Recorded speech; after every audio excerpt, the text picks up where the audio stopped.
आज की आराधना में आप सबका यीशु मसीह के नाम में मैं स्वागत करता हूं।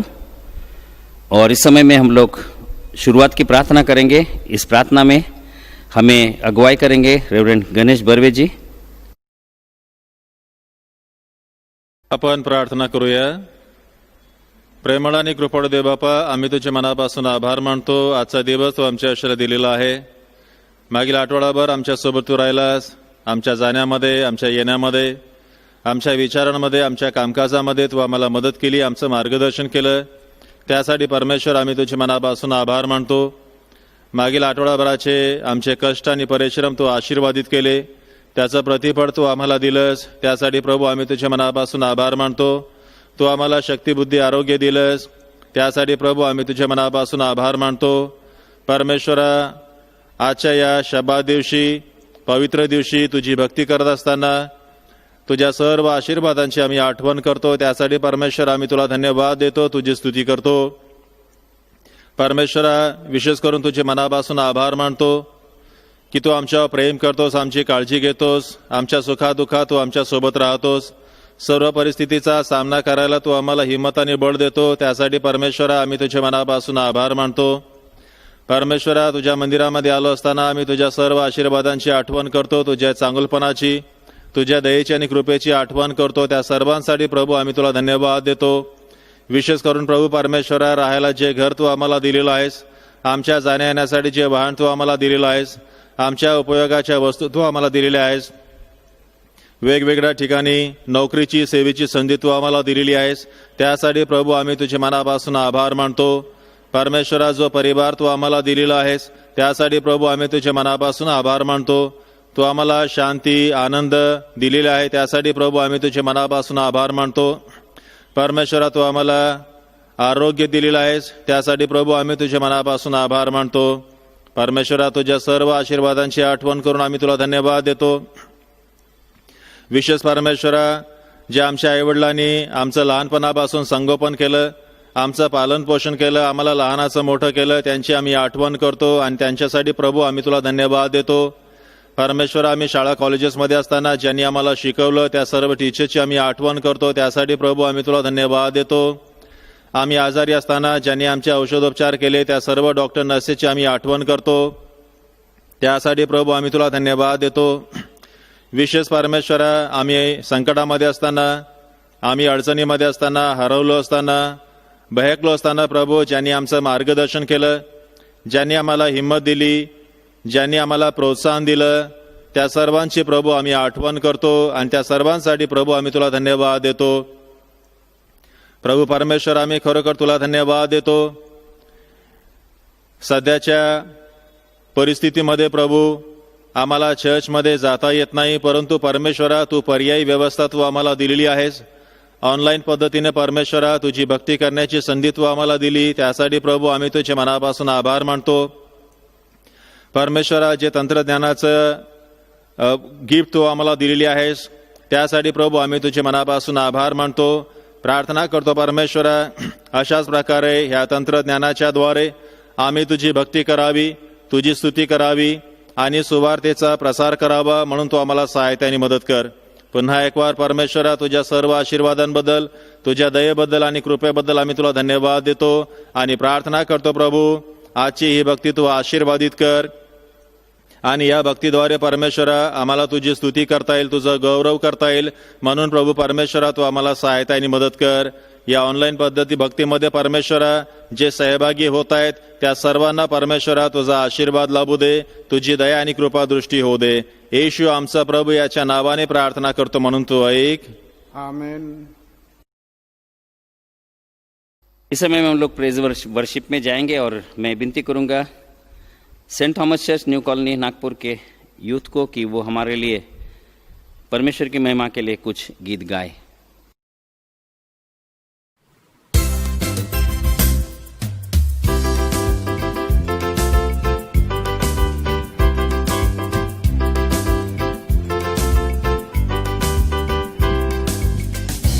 गीतों का विषय तू मेरी आराधना, मेरे गीतों का विषय तू मेरी आराधना, तेरी महिमा मुझसे हो, ये मेरी है प्रार्थना।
साधना, तेरे वचन को थामे रहूं, ओ मेरी साधना, तेरी महिमा मुझ में होए, यह मेरी है कामना, तेरी महिमा मुझ में होए, यह मेरी है कामना, तेरे गीतों का विषय। वक्त चुनौती लेकर पूछे तुमसे बारंबार, यीशु मसीह को बनाया तुमने जीवन का आधार।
song again. Whatever may pass and whatever lies before me, let me be singing when the evening comes. Bless the Lord, oh my soul, oh my soul, worship His holy name. Sing like never before, oh my soul, I'll worship Your holy name. And on that day when my strength is failing, the end draws near and my time has come, to fill my soul with Your praise unending. 10,000 years and never evermore. Bless the Lord, oh my soul, oh my soul, worship His holy name. Sing like never before, oh my soul, I'll worship Your holy name. Oh my soul, oh my soul, worship His holy name. Sing like never before, oh my soul, worship Your holy name. Let's worship Your holy name. I'll worship Your holy name.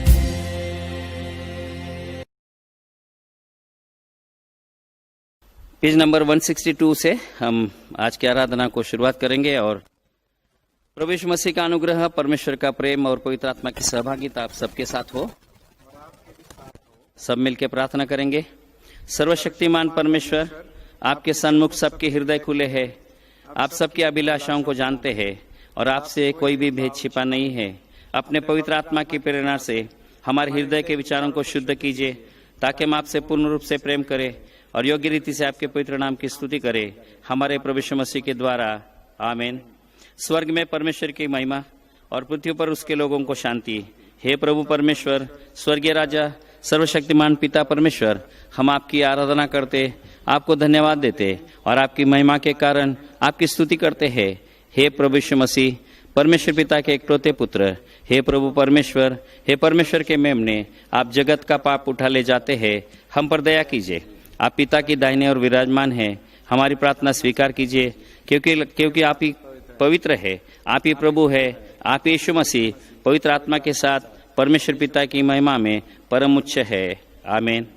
प्रभु हम पर दया कीजिए, प्रभु हम पर दया कीजिए, ख्रिस्त हम पर दया कीजिए, क्रिस्त हम पर दया कीजिए, प्रभु हम पर दया कीजिए। प्रभु हम पर दया कीजिए। इस समय में हम लोग आज की जो विशेष प्रार्थना है, उस प्रार्थना को इस समय में हम लोग करेंगे। हे प्रभु, हम बड़ी दीनता के साथ आपसे विनती करते हैं कि आप अपने लोगों की प्रार्थनाओं को सुनिए, जो आपकी दुहाई देते हैं। वर दीजिए कि जो कार्य उन्हें करना चाहिए उसको वे समझ और जाने। सच्चाई से उन कार्यों को करने के लिए उन्हें अनुग्रह और सामर्थ्य प्रदान कीजिए। हमारे प्रभु यीशु मसीह के द्वारा, जो आपके और पवित्र आत्मा के साथ एक परमेश्वर है और अब तथा सदा सर्वदा जीवित और राज्य करता है। आमीन। आमीन। इस समय में हम लोग बाइबल पाठ को सुनेंगे और जो पहला पाठ है वो लिया गया है यिर्मयाह उसका 7वां अध्याय और 1 से 15 वचनों को, और हमारे लिए मिसेस ज्योति अजीम पढ़ेंगे। आज का वचन यिर्मयाह नबी की पुस्तक उसका 7वां अध्याय पहले वचन से 15वें वचन तक लिया गया है।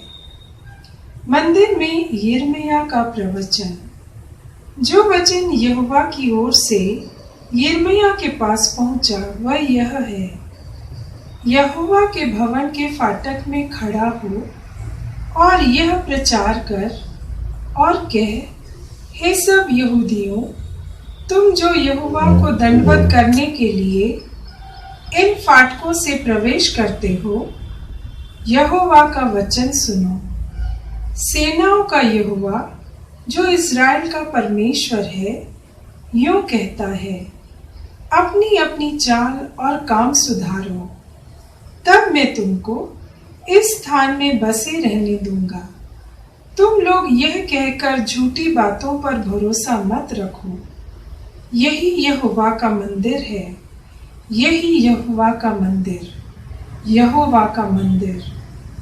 यदि तुम सचमुच अपनी अपनी चाल और काम सुधारो और सचमुच मनुष्य मनुष्य के बीच न्याय करो, परदेसी और अनाथ और विधवा पर अंधेर न करो, इस स्थान में निर्दोष की हत्या न करो और दूसरे देवताओं के पीछे न चलो जिससे तुम्हारी हानि होती है, तो मैं तुमको इस नगर में और इस देश में जो मैंने तुम्हारे पूर्वजों को दिया था, युग युग के लिए रहने दूंगा।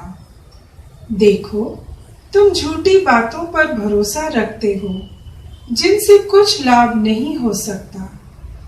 तुम जो चोरी, हत्या और व्यभिचार करते, झूठी शपथ खाते, बाल देवता के लिए धूप जलाते और दूसरे देवताओं के पीछे जिन्हें तुम पहले नहीं जानते थे चलते हो, तो क्या यह उचित है कि तुम इस भवन में आओ जो मेरा कहलाता है और मेरे सामने खड़े होकर यह कहो, हम छूट गए हैं कि ये सब घृणित काम करें?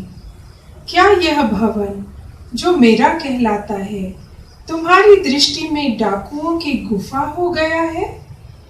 मैंने स्वयं यह देखा है, यहोवा की यह वाणी है। मेरा जो स्थान शिलो में था, जहां मैंने पहले अपने नाम का निवास ठहराया था, वहां जाकर देखो कि मैंने अपनी प्रजा इज़राइल को बुराई के कारण उसकी क्या दशा कर दी है। अब यहोवा की यह वाणी है कि तुम जो ये सब काम करते आए हो, और यद्यपि मैं तुमसे बड़े यत्न से बातें करता रहा हूं, तो भी तुमने नहीं सुना, और तुम्हें बुलाता आया परंतु तुम नहीं बोले। इसलिए यह भवन जो मेरा कहलाता है, जिस पर तुम भरोसा रखते हो, और यह स्थान जो मैंने तुमको और तुम्हारे पूर्वजों को दिया था, इसकी दशा मैं शिलो सी कर दूंगा, जैसा मैंने तुम्हारे सब भाइयों को अर्थात सारे एप्रेमियों को जो अपने सामने से दूर कर दिया है, वैसा ही तुमको भी दूर कर दूंगा। यह परमेश्वर का वचन है। परमेश्वर का धन्यवाद हो। इस समय में हम लोग दूसरे पाठ को सुनेंगे, और दूसरा पाठ है याकूब की पत्री, उसका पहला अध्याय 22 से 27, और हमारे लिए मिसेस परवीन बोरावार पढ़ेंगे। आइए इस वक्त हम लोग दूसरा शास्त्र भाग पढ़ेंगे, याकूब की पत्री, इसका पहला अध्याय वचन 22 से 27 तक। परंतु वचन पर चलने वाले बनो, और केवल सुनने वाले ही नहीं जो अपने आप को धोखा देते हैं, क्योंकि जो कोई वचन का सुनने वाला हो और उस पर चलने वाला न हो, तो वह उस मनुष्य के समान है जो अपना स्वाभाविक मुंह दर्पण में देखता है, इसलिए कि वह अपने आप को देखकर चला जाता और तुरंत भूल जाता है कि मैं कैसा था। पर जो व्यक्ति स्वतंत्रता की सिद्ध व्यवस्था पर ध्यान रहता है, वह अपने काम में इसलिए आशीष पाएगा कि सुनकर भूलता नहीं, पर वैसा ही काम करता है। यदि कोई अपने आप को भक्त समझे और अपनी जीभ पर लगाम न दे, पर अपने हृदय को धोखा दे, तो उसकी भक्ति व्यर्थ है। हमारे परमेश्वर और पिता के निकट शुद्ध और निर्मल भक्ति यह है कि अनाथों और विधवाओं के क्लेश में उनकी सुधि ले और अपने आप को संसार से निष्कलंक रखे। ये परमेश्वर का वचन है। परमेश्वर का धन्यवाद। इस समय में हम लोग बारी बारी से भजन संहिता को पढ़ेंगे। भजन संहिता उसका 119 अध्याय 9 से 16 और हमारे लिए मिसेस सुकेशिनी सैमुअल इसमें हमें मदद करेंगे। आइए हम रिस्पॉन्स रीडिंग की तरफ जाएंगे जो पाया जाता है भजन संहिता चैप्टर 119 9 to 16। हम बारी बारी इसे पढ़ेंगे। जवान अपनी चाल को कैसे शुद्ध रखे तेरे वचन के अनुसार चलने से। मैं तेरे मन से तेरी खोज में लगा हूँ, मुझे तेरी आज्ञाओं की बाट से भटकने न दे। तेरे वचन को मैंने अपने हृदय में संचित किया है कि तेरे विरुद्ध पाप ना करूं। हे यहोवा, तू धन्य है, मुझे अपनी विधियाँ सिखा।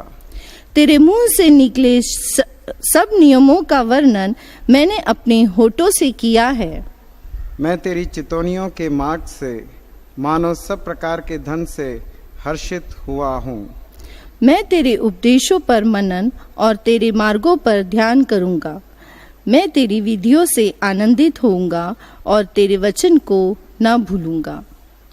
परमेश्वर पिता, पुत्र और पवित्र आत्मा की महिमा हो, जैसे आदि में थी, अब है और सर्वदा रहे। आमीन। इस समय में हम लोग सुसमाचार पाठ पढ़ने के पहले एक गीत को गाएंगे और मैं विनती करूंगा saint Thomas church new colony choir को कि वो हमारे लिए गीत गाए।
इस समय में सुसमाचार पाठ पढ़ा जाएगा और उसको लिया गया है मत्ती रचित सुसमाचार उसका 7वां अध्याय 21 से 29 वचनों को और हमारे लिए रेवरेंड अंतोनी परिचा पढ़ेंगे। संत माथी रचित सुसमाचार उसकी 7 अध्याय 21 से लेकर की 29 पद तक। संत माथी रचित सुसमाचार उसकी 7 अध्याय 21 पद से प्रारंभ होता है। जो मुझसे हे प्रभु कहता है, उनमें से हर एक स्वर्ग के राज्य में प्रवेश ना करेगा, परंतु वही जो मेरे स्वर्गीय पिता की इच्छा पर चलता है। उस दिन बहुत तेरे मुझसे कहेंगे, हे प्रभु, क्या हमने तेरे नाम से भविष्यवाणी नहीं की, और तेरे नाम से दुष्ट आत्मा को नहीं निकाला, और तेरे नाम से बहुत से अचंभे की काम नहीं किया? और तब मैं उनसे खुलकर कह दूंगा कि मैंने तुमको कभी नहीं जाना। हे कुकर्मी करने वालों, मेरे पास से चले जाओ। इसीलिए जो कोई मेरी ये बात सुनकर उन्हें मानता है, वह उस बुद्धिमान मनुष्य के समान ठहरेगा जिसने अपना घर चट्टान पर बनाया। और मेघ वर्षा और बाढ़ आई और आंधियाँ चली और उस घर पर टकरे लगी, परंतु वह नहीं गिरा, क्योंकि उसकी नींव चट्टान पर ढाली गई थी।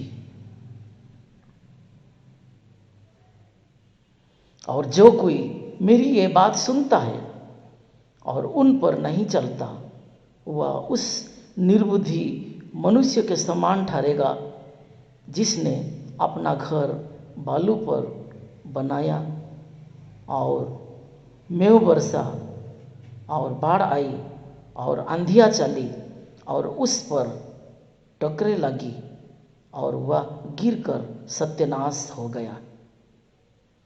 और ऐसा हुआ है कि जब यीशु ये बातें कह चुका तो लोग उसके उपदेश से चकित थे, क्योंकि वह उनके शास्त्रियों के समान नहीं, परंतु अधिकार के समान उन्हें शिक्षा देता था। यह प्रभु यीशु क्रिस्त की सुसमाचार है। प्रभु यीशु क्रिस्त की स्तुति हो।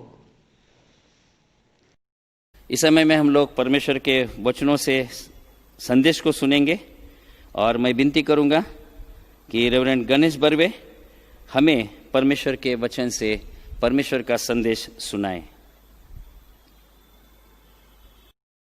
प्रियांनो, आज पेंटिकॉस्ट नंतरचा 6वा रविवार आहे आणि आज आपल्या मरणासाठी जो विषय दिलेला आहे तो अतिशय महत्त्वाचा आणि महत्त्वपूर्ण विषय आहे। अतिशय आपल्या जीवनाला लागू होणारा अतिशय व्यावहारिक असा विषय आहे। आपण नेहमी परमेश्वराचं वचन ऐकतो, चर्चमध्ये येऊन आपण परमेश्वराचं वचन ऐकतो, घरामध्ये असताना आपण पवित्र शास्त्राचं वाचन करतो, आपण टीव्हीच्या माध्यमातून किंवा वेगवेगळ्या पद्धतीने जे प्रचारक आहेत त्यांच्याकडून परमेश्वराचं वचन ऐकत असतो। आणि परमेश्वराचं वचन ऐकण्यासंबंधाने आजचा विषय आहे, आणि याचा विषय आम्हाला आठवण करून देतं की जेव्हा आम्ही वेगवेगळ्या पद्धतीने परमेश्वराचं वचन ऐकतो तेव्हा फक्त ऐकून घेणारे आपण राहू नये, आपण फक्त परमेश्वराचं वचन ऐकणारे बनू नये, तर परमेश्वराच्या वचनाप्रमाणे कृती करणारे बनावे, हा आजचा विषय आहे। परमेश्वराचं वचन फक्त ऐकून न घेणे, तर त्यानुसार वागणे, त्यानुसार कृती करणे, त्यानुसार काम करणे, हा आजचा विषय आहे। आणि ह्या विषयावर मनन करण्यासाठी जे 4 शास्त्रपाठ आपल्याला देण्यात आलेली आहे त्याच्या आधारे आपण ह्या विषयावर मनन करणार आहोत। पहिला जो शास्त्रपाठ आहे इर्मयाचं पुस्तक, याचा 7वा अध्याय आणि 1 ते 7 या वचनामध्ये इर्मया संदेष्टा इस्रायली लोकांना परमेश्वराच्या वचनाबद्दल सांगत होता। इर्मयाच्या काळामध्ये आपल्याला माहिती आहे इस्रायलाचा राजा योशिया ह्याच्या कारकिर्दीपासून यहुदाचा राजा सिदकिया ह्याच्या कारकिर्दीपर्यंत यहुदा प्रांतामध्ये इर्मया देवाचं वचन लोकांना सांगत होता. आणि ह्या काळामध्ये मिसरचा राजा त्याने यहुदावर आक्रमण केलं होतं. त्यानंतर बाबेलचा राजा नबुकदनेस्सर ह्याने यहुदावर आक्रमण केलं होतं आणि अनेक यहुदी लोकांना बंदी बनवून आपल्या देशामध्ये नेलं होतं. आणि अशा स्थितीमध्ये जे लोक स्थायिक होते, जे लोक अनेक वर्षांपासून यरुशलेममध्ये, यहुदामध्ये, संपूर्ण इस्रायल राष्ट्रामध्ये राहत होते, जे स्थापित झाले होते, ह्या बंदिवासामुळं, गुलामगिरीमुळं, परकीय राष्ट्रांच्या आक्रमणामुळं ते आता विस्थापित झालेले आहे. जे घर त्यांनी मोठ्या कष्टाने बांधलं होतं ते घर आता त्यांना सोडून बंदिवासामध्ये जावं लागलेलं आहे. तर या ठिकाणी यहुदी लोकांची परिस्थिती आपण पाहतो. जे लोक स्थायिक झाले होते, शेतीवाडी करत होते, घरं बांधले होते, आता ह्या परकीय देशाच्या आक्रमणामुळं ते लोक विस्थापित झालेले आहेत, परराष्ट्रामध्ये गेलेले आहेत, त्यांना नेलेलं आहे. अशा स्थितीमध्ये जे शिल्लक राहिलेले लोक आहेत ते देवाच्या मंदिरामध्ये जाऊन प्रार्थना करत आहेत. त्या लोकांना उद्देशून इर्मया संदेष्टा वचन सांगत आहेत. मंदिरामध्ये जाऊन प्रार्थना करणे, मंदिरामध्ये जाऊन देवाची भक्ती करणे ही आपली प्रथा आहे, ही आपली परंपरा आहे. इर्मया म्हणतो परमेश्वराच्या मंदिरद्वारात उभा राहा. परमेश्वर त्याला म्हणाला मंदिरद्वारामध्ये उभा राहा व हे वचन जाहीर कर. यहुदाचे सर्व लोक हो, परमेश्वराचे भजन पूजन करण्यासाठी ह्या द्वारांनी आज जाता ते सर्व तुम्ही परमेश्वराचे वचन ऐका. जे लोक परमेश्वराच्या मंदिरामध्ये येत आहेत भजन पूजन करण्यासाठी, भक्ती करण्यासाठी, देवाची स्तुती करण्यासाठी, देवाची आराधना करण्यासाठी मंदिरामध्ये आलेले आहेत, त्यांना इर्मया देवाचं वचन सांगत आहे. मंदिरामध्ये येऊन परमेश्वराची भक्ती करणाऱ्यांना तो वचन सांगत आहे. काय वचन आहे? तो म्हणतो सेनाधीश परमेश्वर इस्रायलाचा देव म्हणतो. जे वचन इर्मया सांगत आहे ते वचन ते स्वतःच्या मनाचं नाही, तर परमेश्वराकडून प्राप्त झालेलं वचन तो लोकांना सांगत आहे. तो म्हणत आहे आपले मार्ग व आपली कृती सुधारा. जे लोक परमेश्वराच्या मंदिरामध्ये येत आहेत, जे लोक मंदिरामध्ये येऊन परमेश्वराची भक्ती करत आहेत, त्या लोकांना तो म्हणतो तुम्ही आपली कृती आणि तुम्ही आपलं वागणं सुधारा, म्हणजे ह्या स्थळी मी तुमची वस्ती करवीन. जे लोक मंदिरामध्ये येत आहेत त्यांना तो म्हणतो तुम्ही तुमचे मार्ग आणि तुमची कृती सुधारा, म्हणजे या ठिकाणी मी तुमची वस्ती करवीन. आपल्याला माहिती आहे की यहुदी लोकांना विस्थापित करण्यात आलेलं आहे. जे त्यांचं घर होतं ते उद्ध्वस्त करण्यात आलेलं आहे. जी त्यांची शेती होती ते उद्ध्वस्त करण्यात आलेलं आहे. जे त्यांचं गाव होतं ते उद्ध्वस्त करण्यात आलेलं आहे आणि त्यांना आता गुलामगिरीमध्ये नेण्यात आलेलं आहे. परमेश्वर त्यांना म्हणत आहे जर तुम्हाला पुन्हा या ठिकाणी स्थायिक व्हायचं असेल, पुन्हा आपले घरं बांधायचे असतील, पुन्हा आपली शेती करायची असेल, पुन्हा आपलं गाव वसवायचं असेल, तर मग परमेश्वराचं वचन तुम्ही ऐकणे आवश्यक आहे. तो म्हणतो मंदिरामध्ये येणाऱ्यांना तो म्हणतो तुम्ही आपले मार्ग आणि आपली कृती सुधारा. या ठिकाणी एक महत्वाची गोष्ट आपण पाहतो. जर आपल्याला स्थायिक व्हायचं असेल, अनेकांना स्थायिक होण्याची इच्छा असते. आयुष्यामध्ये आपण इकडं तिकडं फिरत राहू शकत नाही. प्रत्येकाला वाटतं कुठं ना कुठं आमचं एक घर राहावं, म्हणजे आम्हाला सुरक्षितपणे त्या ठिकाणी राहता यावं. कमीत कमी आमच्या कुटुंबाला एका ठिकाणी सुरक्षितपणे राहता यावं, यासाठी ते स्थायिक होण्याचा प्रयत्न करतात. आणि त्यासाठी इर्मया म्हणतो फक्त देवाचं वचन ऐकणारे नाही, तर त्याप्रमाणे कृती करणारे आपण बनले पाहिजे. तो बघा पुढे म्हणतो जर तुम्ही आपले मार्ग व आपली कृती सुधाराल, माणसा माणसात खरा न्याय कराल, परका पोरका व विधवा यात जाचणार नाही, या स्थळी निर्दोष रक्त पाळणार नाही, अन्य दैवतांचे अनुसरण करून हानी करून घेणार नाही, तेव्हा आपल्याला काय होणार आहे? स्थायिक होता येणार आहे. आणि म्हणून प्रियानो, इर्मया संदेशाद्वारे परमेश्वराने जे वचन सांगितलं आहे, ज्या कोणाला स्थायिक व्हायचं असेल, ज्या कोणाला स्थिर व्हायचं असेल, त्यांनी सर्वप्रथम आपले मार्ग आणि आपली कृती सुधारणे आवश्यक आहे. मंदिरामध्ये येऊन देवाची भक्ती करणे पुरेसे नाही, मंदिरामध्ये येऊन देवाची स्तुती करणे पुरेसे नाही, तर त्याप्रमाणे जे वचन मंदिरामध्ये येऊन आपण ऐकतो त्याप्रमाणे आपण कृती करणारे बनले पाहिजे. म्हणजे आपल्याला स्थायिक होता येईल, आपल्याला आयुष्यामध्ये स्थिर होता येईल. आपल्या वेगवेगळ्या इच्छा असू शकतात, स्थायिक होण्याच्या, स्थिर होण्याच्या, नोकरी करण्याच्या वगैरे वगैरे. हे सर्व प्राप्त करण्यासाठी आपण देवाचं फक्त वचन ऐकू नये, तर त्याप्रमाणे कृती करणारे बनले पाहिजे. दुसरा जो शास्त्रपाठ आहे स्तोत्र 119 आणि वचन 9 ते 16, यामध्ये जे तरुण मुलं मुली आहेत त्यांना एक अतिशय महत्वाची गोष्ट सांगितलेली आहे. तरुणांना सुद्धा आयुष्यामध्ये स्थायिक व्हावं, सेटल व्हावं ही प्रबळ इच्छा असते. तरुण वयामध्ये त्यांच्या दोन प्रमुख इच्छा असू शकतात. एक तर आपल्याला चांगली नोकरी मिळावी, आणि मग मुला मुलींची इच्छा असते की आपलं एखाद्या चांगल्या मुलाशी मुलीशी लग्न व्हावं. आणि ही जी काही इच्छा आहे स्थायिक होण्याची, स्थिर होण्याची, सेटल होण्याची, नोकरी मिळवण्याची, ह्याच्यासाठी आपल्याला आपली जी वागणूक आहे ती वागणूक व्यवस्थित ठेवणे अतिशय महत्वाचं आहे. लोक आपण जे शब्द बोलतो त्याच्याकडे पाहत नाहीत, तर आपल्या वागणुकीकडे पाहतात. तरुण वयामध्ये उत्साह असतो, जोश असतो, आणि म्हणून कधी कधी आपली जी वागणूक आहे ती थोडीशी बिघडू शकते. आणि म्हणून तरुण वयामध्ये आपल्या वागणुकीकडे लक्ष देणं अतिशय महत्वाचं आहे. आणि या ठिकाणी बघा, तो म्हणतो तरुण आपला वर्तनक्रम कशाने शुद्ध राखेल.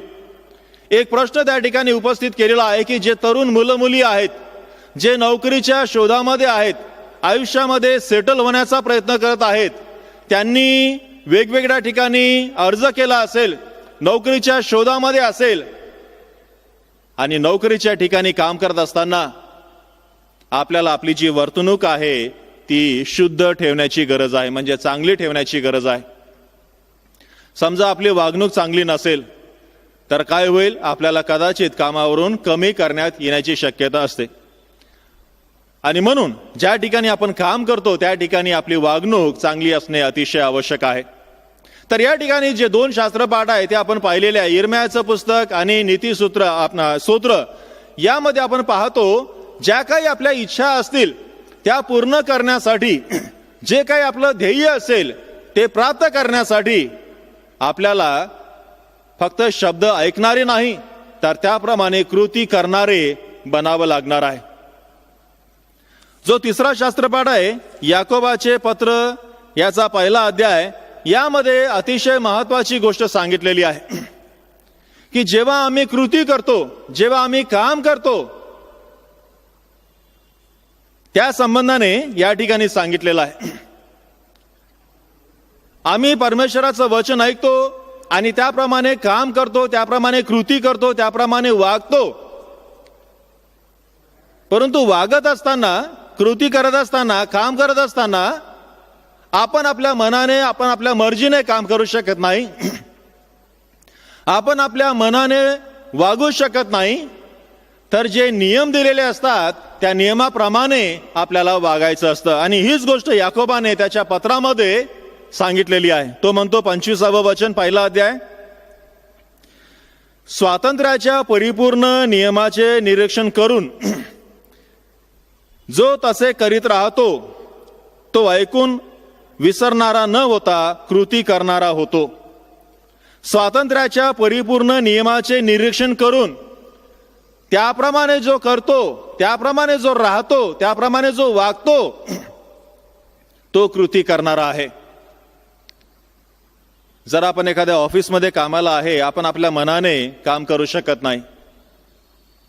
एखादी गोष्ट आहे तर त्या गोष्टी संबंधाने जे नियम आहेत त्या नियमाप्रमाणेच आपल्याला ते काम करावं लागणार आहेत, नाहीतर आपली हकालपट्टी होण्याची शक्यता असते.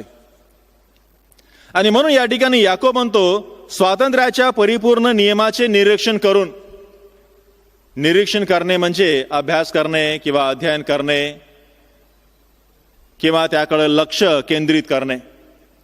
नियम वेगवेगळ्या प्रकारचे असू शकतात. स्वातंत्र्याचे नियम असू शकतात, खाण्यापिण्याचे नियम असू शकतात, जाण्या येण्याचे नियम असू शकतात, काम करण्याचे नियम असू शकतात, प्रवास करण्याचे नियम असू शकतात.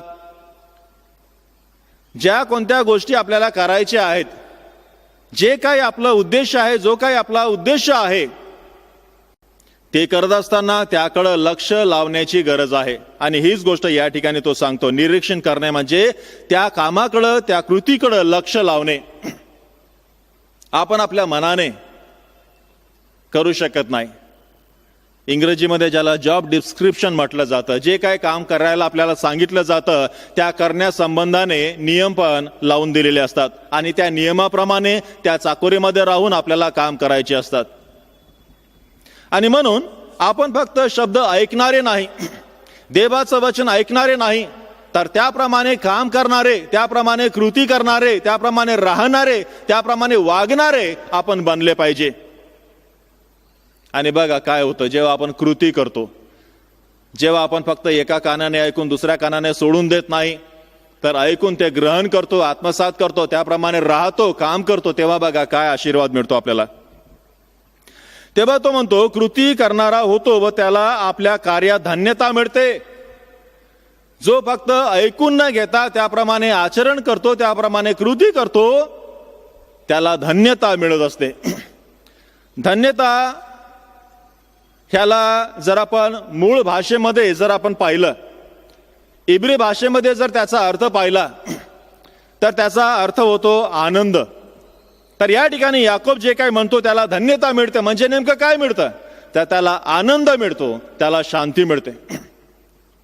जेव्हा आपण कृती करतो, लावून दिलेल्या नियमाप्रमाणे कृती करतो, आपण आपल्या मनाने काम करत नाही, जसं सांगितलेलं आहे तसं करतो, तेव्हा आपल्याला समाधान मिळतं, तेव्हा आपल्याला आनंद मिळत असतो. आणि म्हणून आजचा जो विषय आहे त्या विषयामध्ये सांगितल्याप्रमाणे आपण मंदिरामध्ये येतो, देवाची भक्ती करतो, देवाचं वचन ऐकतो, परंतु आपण मंदिरामधून बाहेर गेल्यानंतर ते विसरून जाऊ नये. तर जे काही आपल्याला सांगितलेलं आहे ते आपण करण्याचा प्रयत्न केला पाहिजे.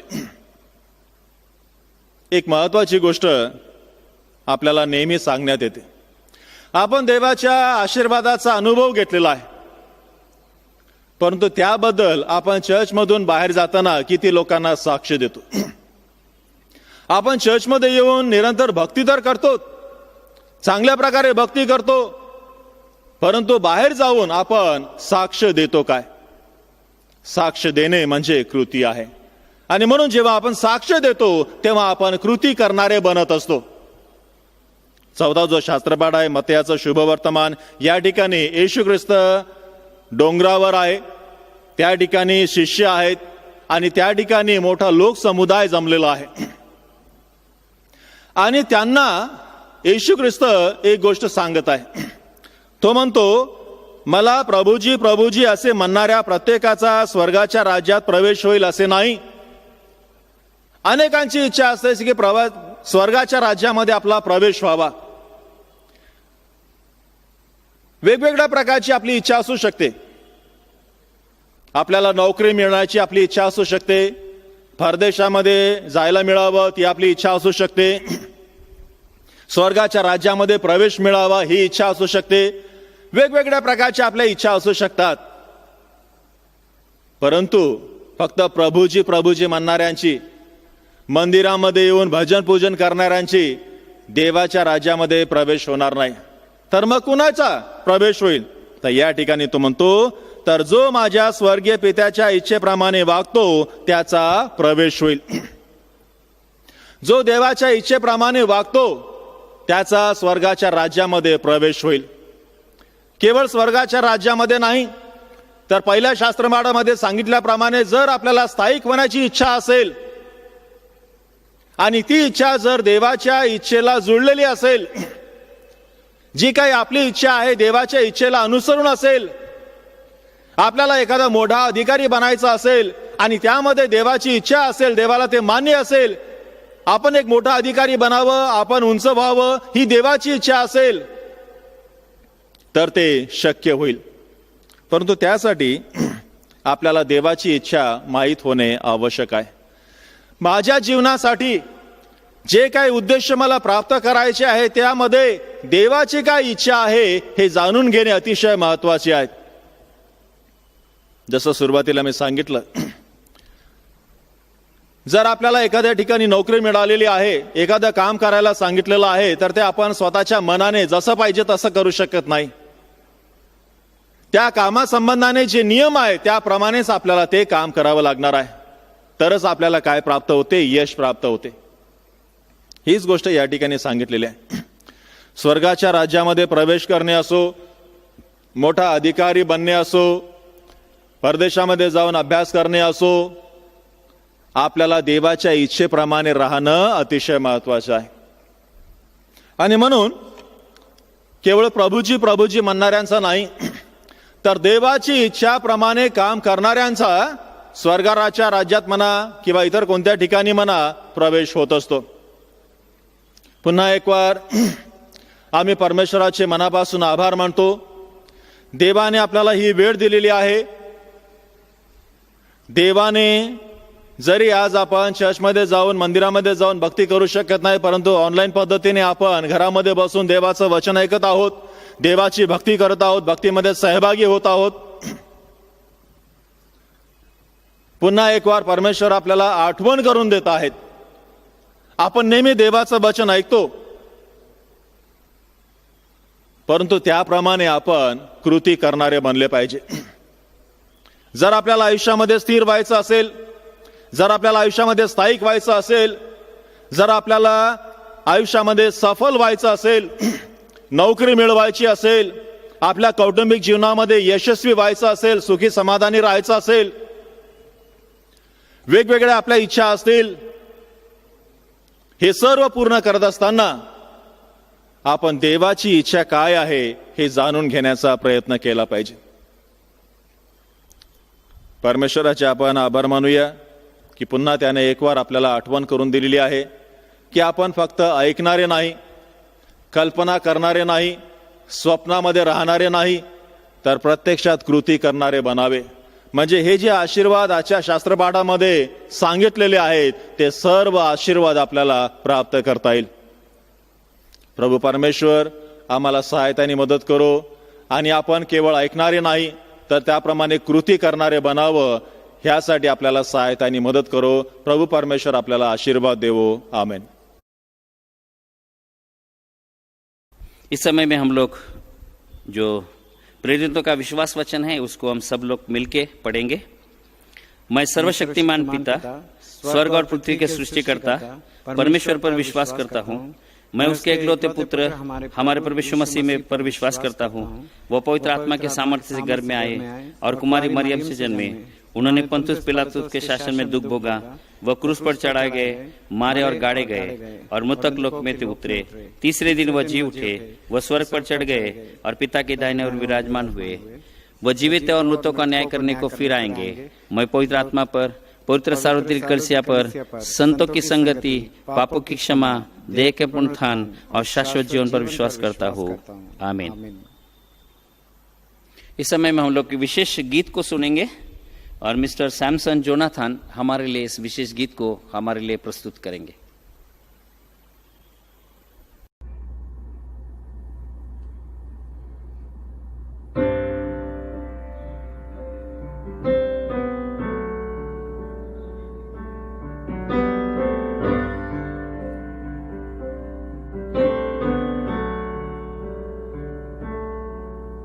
Amazing grace, how sweet the sound that saved a wretch like me.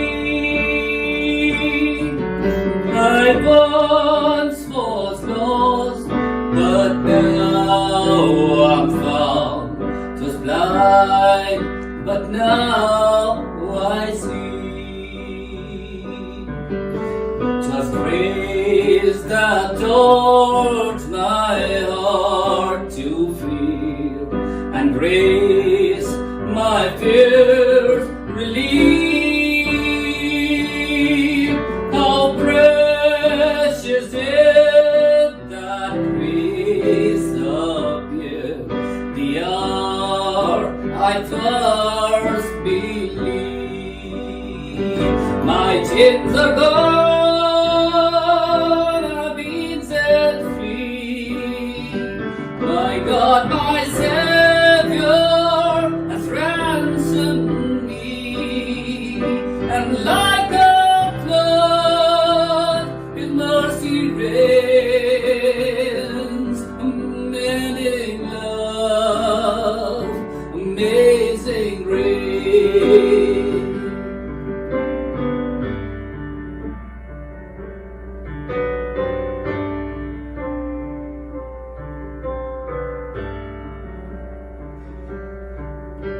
The Lord has promised good to me.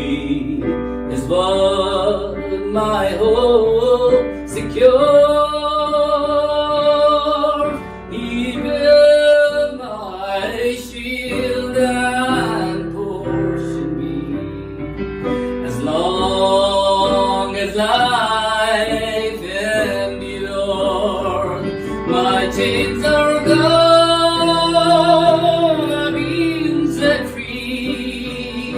My God, my Savior has ransomed me, and like a flood, His mercy foreigns. Unending love, amazing grace. My chains are gone, I've been set free. My God, my Savior has ransomed me, and like a flood, His mercy reigns. Unending love, amazing grace.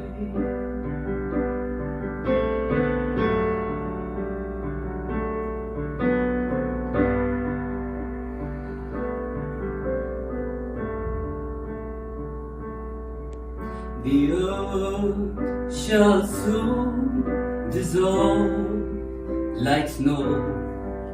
The sun forbear to shine, but God who called me here below will be forever mine, will be forever mine, will be forever mine.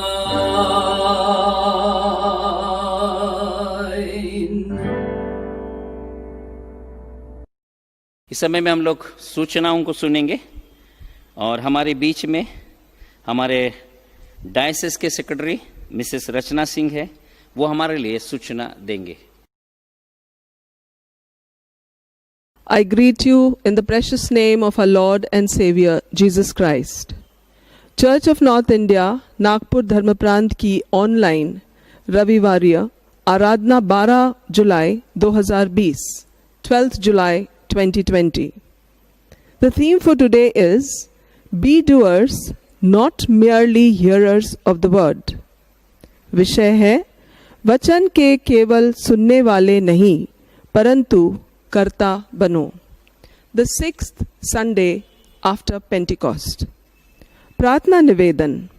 हमारे मध्यस्थी की प्रार्थनाओं में हम प्रार्थना करें सबसे पहले विशेष आम लोगों के लिए, that is special common people के लिए, देश के जवानों के लिए, हमारे सीमाओं पर तैनात जवान और उनके परिवारों के लिए हम प्रार्थना करें कि परमेश्वर उन्हें सुरक्षित और बचाए रखे। मजदूरों के लिए, जो मजदूर काम की तलाश में भटक रहे हैं, हम उनके लिए प्रार्थना करें कि ईश्वर कोई ना कोई उनके लिए रास्ता निकाले। किसानों के लिए परमेश्वर आशीष दे ताकि देश में अकाल की स्थिति ना आए। डॉक्टर्स, नर्सेस, पैरा चिकित्सा, पैरामेडिकल, पुलिस, अन्य सरकारी संस्थाओं के लिए, इन सारे लोगों पर परमेश्वर की सुरक्षा का हाथ बना रहे जो कोविड-19 रोगी का इलाज कर रहे हैं। परमेश्वर उनकी रक्षा करे। हम प्रार्थना करें बीमारों के लिए जो अस्पताल या घर में अच्छी अवस्था में नहीं है। कलीसिया के सभी लोगों के लिए अच्छे स्वास्थ्य की हम दुआ करें। हम अपने देश के लिए प्रार्थना करें, हमारे प्रधानमंत्री के लिए, हमारे राष्ट्रपति के लिए, विभिन्न मुख्यमंत्री के लिए, राज्य एवं केंद्रीय मंत्री मंडल और सभी राज्यों के राज्यपाल के लिए हम प्रार्थना करें। परमेश्वर का मार्गदर्शन और अगुवाई इन पे प्राप्त हो। On the 2nd of July 2020, the CNI Synod, in its executive decision, has made Reverend Dennis Lal the General Secretary of the Church of North India. We not only bring greetings on behalf of the Diocese of Nagpur for him, but also pray that God grants him wisdom.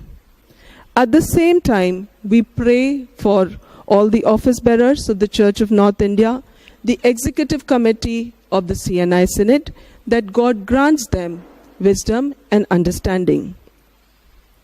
In our prayers, let us remember our Bishop, Sharad Gaikwad, ad hoc कार्यकर्ती समिति के पद अधिकारियों के लिए, the ad hoc committee of the Nagpur Diocese, the DWFCS of the Diocese of Nagpur, and at the same time WFCS of each churches. Let us also pray for our Sunday school and our children who are there in our Sunday school. At the same time, let us pray for the ad hoc youth committee also, for all the pastors, all the evangelists, and सभी CNI की कलीसियों के लिए हम अपने प्रार्थनाओं में उन्हें याद रखें. At the same time, we wish to pray for members of St. Thomas Church Bhadravati. St. Thomas Church Bhadravati में Mr. Philip Ramteke, Mr. Anil Thorat और उनके परिवारों के लिए कि ईश्वर उन्हें हीलिंग प्रदान करें. Let us pray for the sick in our congregation. जो बीमार है हमारे कॉन्ग्रीगेशन में, हम उन्हें प्रार्थना में याद रखें. सेंट थॉमस चर्च भद्रावती से mister Philip Ramteke, mister Anil Thorat. Saint Thomas church Amravati से missus Malti Athavale, mister CB Singh, mister Sandesh Sonawane. Saint John's church Badnera से मिस्टर किनकर और missus Manisha Rangban Singh. Saint Andrew's church Tumsar से मिस्टर डैनियल शेंडे. ये लोग बीमार हैं, हम अपने प्रार्थना में इन्हें याद रखें. That God grants them a speedy recovery and complete healing. At the same time, friends, we need to remember our institutions, our colleges, our hospitals, because we all know that in this difficult and different times, we need to uphold all our institutions in our prayers, that God grants them wisdom and protection. At the same time, kindly remember that the electoral roll will be placed only when the churches are open, and 4 consecutive Sundays the announcements are made, and thereafter the electoral roll could be prepared. नियमित church आराधना खुलने के बाद ही निर्वाचक नामावली that is electoral roll की प्रक्रिया शुरू होगी. 4 रविवार इस बात की घोषणा की जाएगी, उसके बाद ही इसकी प्रक्रिया शुरू होगी. At the same time, kindly remember to keep your offerings, your tithe separate and hand it over to your pastors.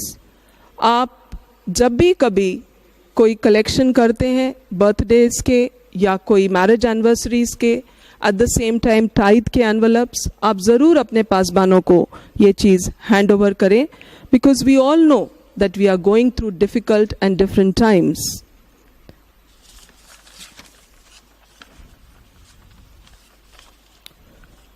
Friends, we also need to pray for the vaccine for COVID-19. प्रार्थना में परमेश्वर जल्द से जल्द कोविड-19 के प्रभाव को ख़त्म करे और उसके लिए कोई टीके का कहीं ना कहीं से ईश्वर हमें ऐसी विजडम दे that we are able to resolve this issue as immediately as possible. Let us remember that once we have received the circulars, that is the standard operative measures, which is called again the mission ka fir se aaram, we remember to download the Arogya Setu in our mobiles. चेहरे पे mask लगाएं, sanitisers का इस्तेमाल करें. Citizens above 65 years and children below 10 years should stay at home. सामाजिक दूरी का पालन करें. अंतिम क्रियाक्रम के लिए केवल 20 पीपल आर अलाउड, 20 लोगों ही अलाउड है for to attend the funeral services, and for marriages it is only 50 people. Kindly remember that your life is precious. Leave your homes only when it is necessary. On behalf of the Diocese of Nagpur, we wish to thank Reverend Sanjay Rathod for conducting this Sunday's service, Reverend Ganesh Barve for preaching, Reverend Arif Umar Sahib, Reverend Anthony Paricha, Mrs. Jyoti Azim, Mrs. Praveen Borewar, Mrs. Sukeshni Samuel for their participation in this Sunday's service. We wish to thank Mr. Samson Jonathan for the special number, the choir of St. Thomas Church, New Colony, for the praise and worship. We wish to thank on behalf of the Diocese of Nagpur, Reverend John George for coordinating the entire service, and Mr. Joe Lovett for helping us in recording. May God bless them both. May God grant us peace and protection in the days to come. God bless you all. Thank you. इस समय में हम लोग एक गीत को सुनेंगे, और ये गीत सुनते हुए हम जो भी परमेश्वर के लिए दान लाए हैं वो दान हम परमेश्वर को देंगे. और saint Thomas church new colony का ग्रुप इस गाने के लिए हमें लीड करेगा.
Namaste,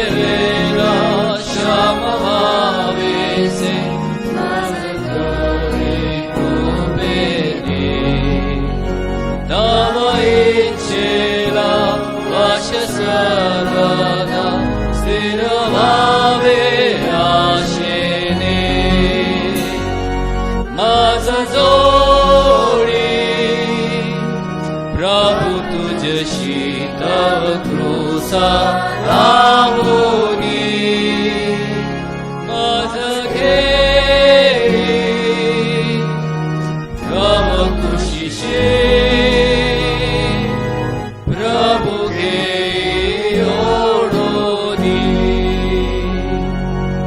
क्षणभरी तुझ जवळी मधुशाक्ती वराशी किती मागणी प्रीती भाषणी जशी मित्र मित्राशी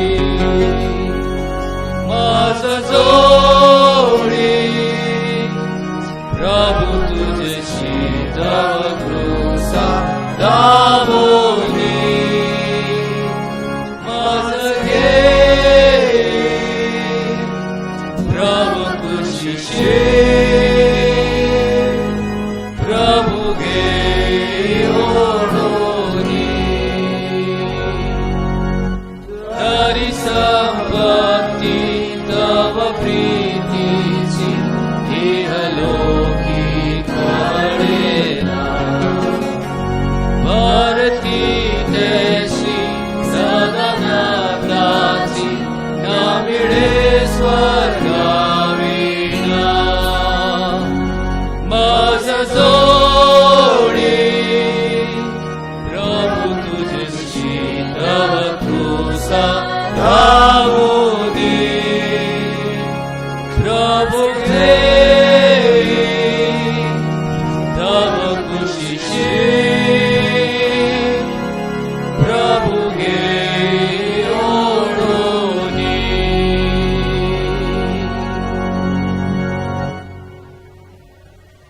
इस समय में हम लोग दान के लिए प्रार्थना करेंगे और आप लोग अपना जो दान लाए हैं उसके ऊपर आप हाथ रखें और पेज नंबर 173 का जो 27 नंबर का जो प्रार्थना है सब मिलके इस समय में हम लोग करेंगे। सर्वशक्तिमान परमेश्वर, संसार के सृष्टिकर्ता, सब वस्तु आपसे ही प्राप्त होती है और आपकी ही संपत्ति से हम आपको भेंट चढ़ाते हैं। हम आपसे विनती करते हैं कि इस दान को अपने नाम की महिमा और अपने लोगों की भलाई के लिए स्वीकार कीजिए, हमारे प्रभु यीशु मसीह के द्वारा, आमीन। इस समय में हम लोग मध्यस्थी की प्रार्थना में जाएंगे और मैं विनती करूंगा रेवरेंड अरीफ उमर साहब को कि वो हमारे लिए मध्यस्थी की प्रार्थना करें। आइए हम मध्यस्थी की प्रार्थना करें। हम समस्त मानव जाति के लिए प्रार्थना करें और अपनी प्रार्थनाओं को प्रभु यीशु ख्रिस्त के निरंतर निवेदन के साथ अर्पित करें। हे पिता, हम प्रार्थना करते हैं कि समस्त संसार में न्याय और शांति स्थापित हो और प्रत्येक व्यक्ति भरपूर जीवन प्राप्त करे। हे दयावान प्रभु, हमारी प्रार्थना सुनिए। उन सब लोगों के लिए जो इस नगर गांव में रहते हैं, उन सब बातों को दूर करने के लिए जिनसे आपसी फूट और झगड़े होते हैं और हमारे देश में सच्ची एकता की बढ़ती के लिए, हे दयावान प्रभु, हमारी प्रार्थना सुनिए। उन सब लोगों के लिए जो कृषि, उद्योग अथवा व्यापार में लगे हुए हैं, सब मजदूरों और कारीगरों के लिए और उन सब के लिए जो हमारे देश की रक्षा करते हैं, हे दयावान प्रभु, हमारी प्रार्थना सुनिए।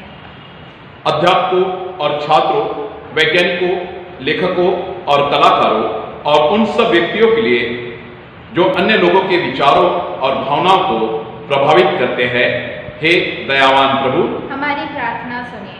उन सब लोगों के लिए जो दुखी है, बेरोजगार है, भूखे प्यासे है, दरिद्र और दलित है, बीमार और मरनासन्न है, खास करके हमारे डायसिस की कुछ कलीसिया के लोग, Saint George church Badera, missus Manisha Raghuvansh Singh,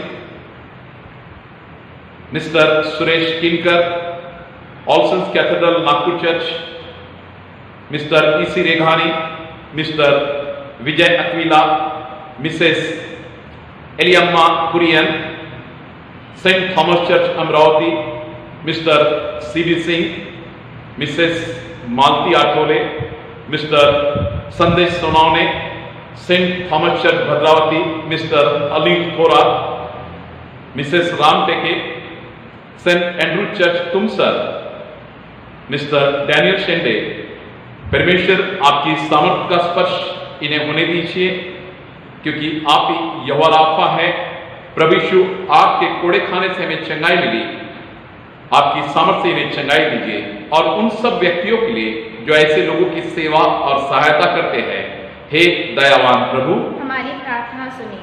हमारे तथा अन्य देशों के सब शासकों के लिए, विशेषकर हमारे राष्ट्रपति श्री कोविंद साहब, प्रधानमंत्री श्री नरेंद्र मोदी साहब, इस राज्य के राज्यपाल श्री केशोरी और मुख्यमंत्री श्री उद्धव ठाकरे, और उनके लिए भी जो लोगों पर किसी प्रकार का अधिकार रखते हैं, हे दयावान प्रभु, हमारी प्रार्थना सुनिए।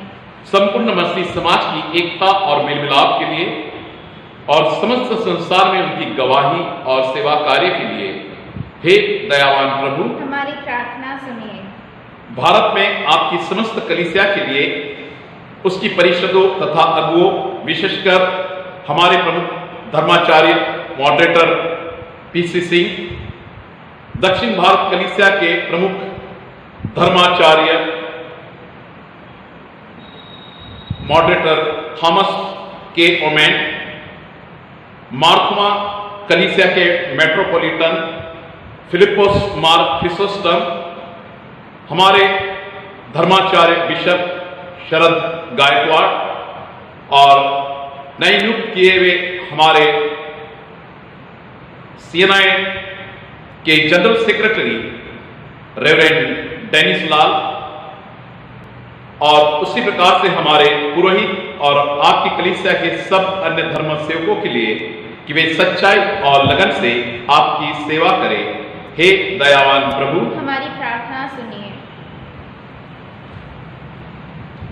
यह वरदे कि आपके उन सब भक्तों के साथ जिन्होंने अपने जीवन में सच्चाई से आपकी सेवा की है, हम भी आपके राज्य के शाश्वत आनंद में संभागी हो सके। हे दयावान प्रभु, हमारी प्रार्थना सुनिए। हम प्रार्थना करते हैं कि आज पूरे संसार में कोविड-19 कोरोना वायरस इस बीमारी के द्वारा जो लोग आज पीड़ित हैं, आपकी सामर्थ का स्पर्श करके उन्हें आप चंगाई दीजिए। हम प्रार्थना करते हैं पिता परमेश्वर, उनके घर परिवार के लोग चिंतित परेशान हैं, उन्हें आप शांति स्थापित करिए, क्योंकि आप ही यहोवा शालोम हैं।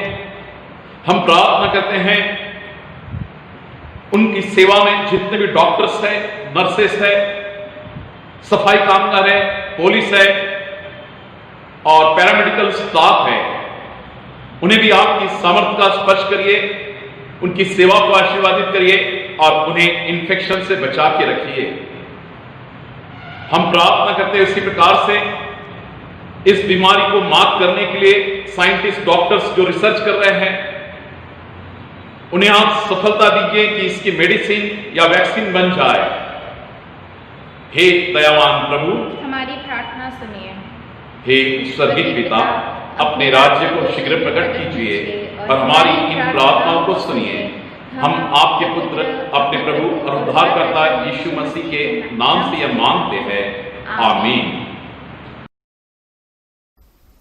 इस समय में हम लोग आखिरी का गीत गाएंगे और इस गाने में हमें saint Thomas church new colony का यूथ हमें लीड करेगा।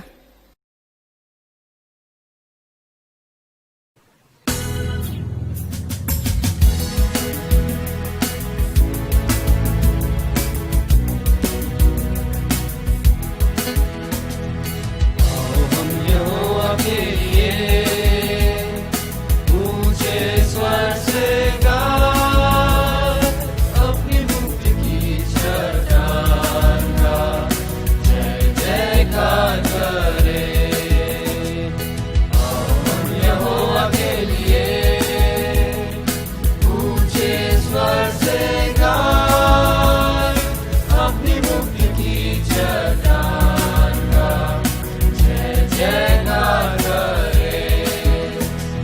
धन्यवाद करते हुए उसके सम्मुख आए, भजन गाते हुए उसका जय जयकार करें।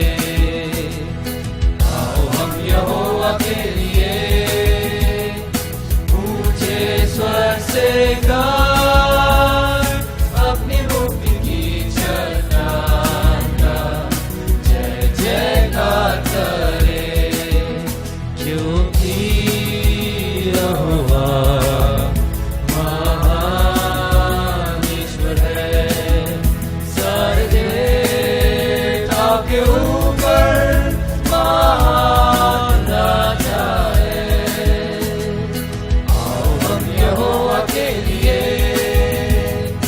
ऊंचे स्वर से गाएं, अपनी मुक्ति की चट्टान का जय जयकार करें।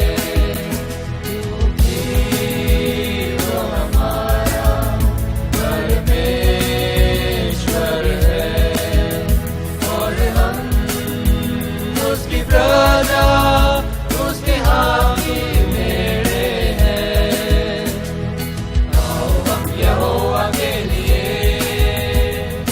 ऊंचे स्वर से गाएं, अपनी मुक्ति की चट्टान का जय जयकार करें, जय जयकार करें, जय जयकार करें। इस समय में हम लोग आखिरी की प्रार्थना में जाएंगे। आइए हम प्रार्थना करेंगे। प्रभु जी, हम आपको धन्यवाद देते और आपकी स्तुति करते और आपकी महिमा करते। प्रभु धन्यवाद देते प्रभु जी, आपने इस आराधना में हम सबको सहायता किया। खासकर प्रभु जी हम आपको धन्यवाद देते हैं कि जो लोग घरों में हैं उनके लिए हम प्रार्थना करते प्रभु जी, आप उनको सबको आशीषित कीजिए, आपका अनुग्रह उनको दीजिए। प्रभु जी हम आपको धन्यवाद देते हैं आज के वचनों के लिए, और प्रभु जी हम आपको धन्यवाद देते हैं आज की सारी आराधना के लिए प्रभु। और हम प्रार्थना करते प्रभु जी कि आपका अनुग्रह हमें दीजिए। प्रभु जी हम आपको धन्यवाद देते हैं क्योंकि आपने हमें आशीषित किया है, सहायता किया है और ये सुंदर अनुग्रह दिया है प्रभु जी कि हम घरों में बैठ के भी आपको धन्यवाद दे सके। इसलिए हम आपकी स्तुति करते प्रभु। और हम प्रभु जी प्रार्थना करते हैं कि ये सारी ऑनलाइन वर्शिप करने के लिए जिस सारे लोगों ने इसमें सहभाग लिया, सारे लोगों ने प्रभु जी इसमें अपना योगदान दिया, इन सबों के लिए हम आपको धन्यवाद देते हैं। और प्रभु जी हम प्रार्थना करते हैं कि उन सबको आशीषित कीजिए, हमें सहायता कीजिए प्रभु जी कि हम आपकी आराधना हमेशा करते रहे, आपकी महिमा हो और आपकी प्रशंसा हो। इसलिए प्रभु जी सारा आदर आपको देते हैं, सारा महिमा आपको देते हैं और इस विनती को यीशु मसीह के नाम में मांगते हैं, सुन और ग्रहण कर पिता, आमीन। इस समय में हम सब लोग मिलके प्रभु की प्रार्थना को करेंगे और उसके बाद में हमारे धर्म प्रांत के बिशप राइट रेवरेंड शरद गायकवाड़ हमें आशीष देंगे और उसके बाद में हम लोग सुवेंद्र देवा परात पर गीत गा के आज की आराधना हम खत्म करेंगे। इस समय में हम लोग प्रार्थना करेंगे।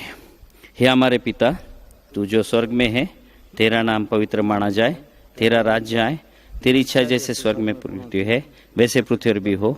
हमारे दिन भर की रोटी आज हमें दे, जैसे हमने अपने अपराधों को क्षमा किया है वैसे हमारा अपराधों को क्षमा कर, हमें परीक्षा में डाल परंतु बुराई से बचा, क्योंकि राज, पराक्रम और महिमा अब और सर्वदा आपका ही है, आमीन। आणि आपल्या प्रभू येशू ख्रिस्ताची कृपा, देव बापाची प्रीती आणि पवित्र आत्म्याची सहभागिता, त्याचा आशीर्वाद, त्याची शांती, त्याची कृपा आणि त्याचा आनंद आपल्या प्रत्येकाबरोबर आता आणि सदा सर्व काळ असो, आमीन।